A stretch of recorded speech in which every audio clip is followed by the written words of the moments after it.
E o que temos para hoje? Nós temos para hoje uma resenha de um livro que eu terminei de ler essa semana, agora.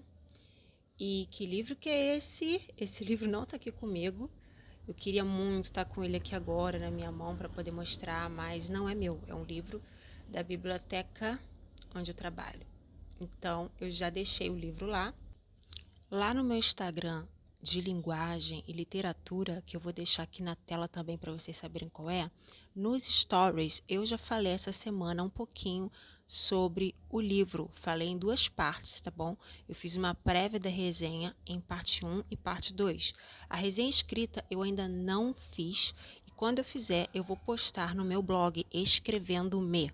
É o nome do meu blog. E o nome do meu Instagram é Linguagem Criativa. Eu vou deixar aqui também o arroba do Instagram. O que acontece, gente? Aqui eu vim falar também resumidamente. Eu não vou falar tudo, até porque eu não estou com o livro aqui, então vai que eu esqueço alguma coisa. Mas o que eu posso te dizer é que Fahrenheit 451 é um clássico da ficção científica.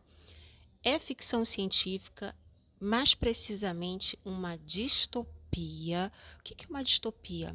Distopia é uma história onde tudo é meio que paradoxo, é ao contrário.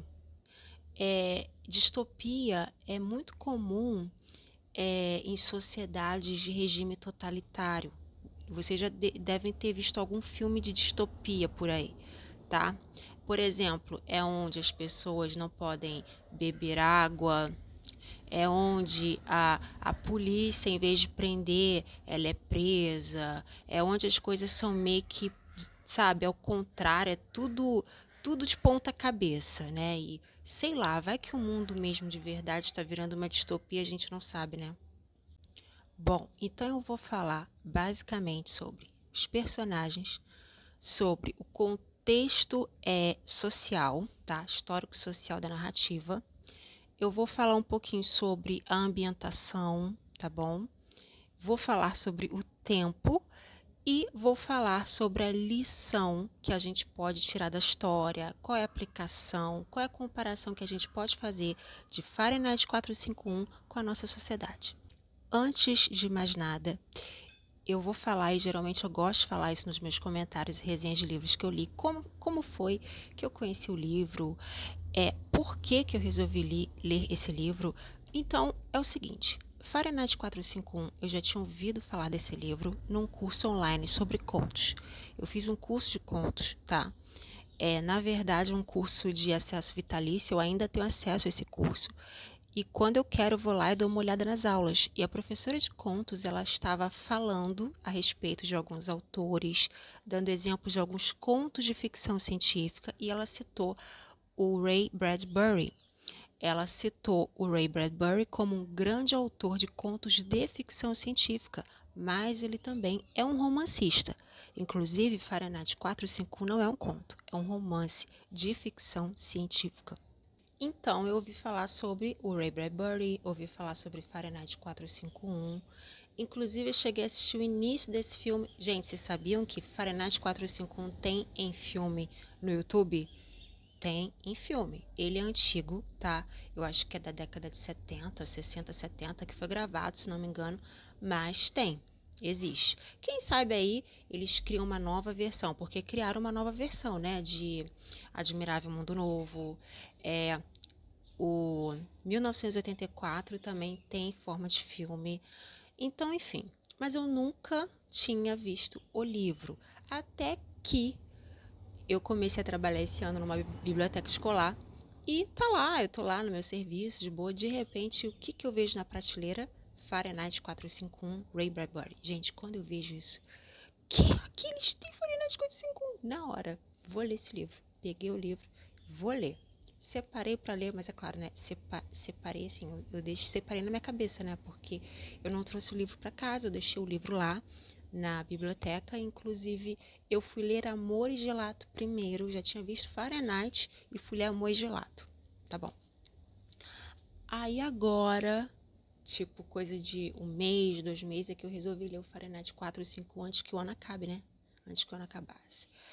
Trouxe o livro para casa, comecei a ler, né, aquela empolgação, início de leitura, interessante. Só que aí quando foi chegando meio assim pro segundo, terceiro capítulo, eu fui achando a leitura um pouquinho chata. Por que eu achei a leitura chata? O livro é chato? Não, gente, o livro não é chato, eu não estou aqui já falando mal do livro, por favor.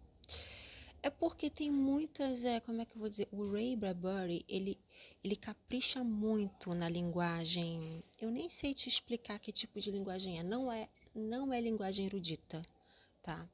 Mas também não é uma linguagem fácil, como se você estivesse lendo um livro de romance, de conto, de hoje, contemporâneo, tá? Ele escreveu esse livro, eu não me lembro a data não, eu não dei uma olhada. Eu acho que foi na década de 60, tá bom? E ele escreveu, inclusive, dentro de uma biblioteca, isso inspirou, né? Isso o inspirou a falar sobre livros. Mas eu não sei te explicar exatamente por que eu comecei a achar a narrativa chata. É porque tem umas palavras meio difíceis, ele rebusca muito, ele aproveita muito vocabulário. Então, se você quer aprender vocabulário, palavras novas e diferentes, você que é escritor, que escreve ficção, pode ler o Fahrenheit 451 porque ele tem muito vocabulário, tem muita palavra diferente para você explorar aí na sua narrativa. Mas enfim, eu realmente comecei a achar a escrita chata. E aí eu fui meio que abandonando o livro devagar, né? Mas eu queria continuar a ler o livro, eu não ia abandonar. Não ia mesmo para a leitura desse livro. Só que eu meio que perdi o pique, né? Eu perdi aquele ânimo de ficar lendo. O Amor e Gelato, eu não tive isso. O Amor e Gelato foi tipo assim, deslizei com tudo, né? Deslanchei com tudo. Já o Fahrenheit foi uma coisa meio que para eu retomar a leitura, foi um pouquinho difícil. Eu comecei a ler, né? Continuei lendo sabendo que eu tinha que devolver o livro e eu não queria deixar de ler, porque eu queria saber o final da história. Afinal, é um clássico. Como é que eu ia largar o livro para lá, né, gente? Mas vamos lá. Personagens. Deixa eu pular logo para a parte de personagens, senão eu começo a falar aqui um monte de coisa do que eu achei, do que não sei o que. Vamos deixar isso para o final, se eu lembrar de alguma coisa aqui. Os personagens. Nós temos o Montag. Tem gente que vai falar Montag. Eu prefiro falar Montag, que é o nosso protagonista. Quem que era o Montag? Ele era o bombeiro. Temos a Mildred, que tem o apelido de Millie. Quem que era a Millie? A Millie era a mulher, a esposa do Montag. O que ela fazia, gente? A Millie não fazia nada. Pois é, a Millie não tinha profissão. A Millie ficava o dia inteiro dentro de casa. A Millie, gente, tadinha, eu tenho até pena dela. Ela era uma total alienada. Ela representa aquele povo que se alimenta da cultura fútil que a gente vê por aí. E no livro, o Ray Bradbury, ele faz muita crítica à cultura, mas não a cultura boa, né? Ele faz crítica à mídia, aquele pessoal que quer mudar a cultura para outras coisas, que quer usar a cultura para tirar o conhecimento, que contamina a cultura. É contra isso que o Ray Bradbury fala. E a Millie, tadinha, a Millie é como se fosse o idiota útil de hoje em dia, né? Eu acho que é esse termo, idiota útil que o pessoal fala. A Millie era uma total alienada. Próximo personagem, Beatty. O Beatty, o nome dele escreve Beatty, tá? Não é Beat, não. Eu falo Beatty porque parece que a pronúncia é essa. O Beatty, ele era o colega de trabalho do Montag e ele era o capitão do Montag. Ele era o capitão do corpo de bombeiros. E eu vejo o Beatty como vilão, tá? Na história ele parece que é amigo do Montag, só que aí depois ele começa a tomar um rumo diferente lá e dá para concluir que ele é um inimigo do Montag, né? Do protagonista. Nós temos também o Faber. O Faber, ele era meio que um professor, um mestre, um estudioso, né? Que ajudou muito o Montag no processo de transição, né? No processo de sair de um pensamento, de sair de um estilo de vida para o outro estilo de vida que era o melhor para ele. Então, se não fosse o Faber, o Montag não conseguiria superar muita coisa. Se não fosse o Faber, o Montag poderia até ter morrido, tá bom?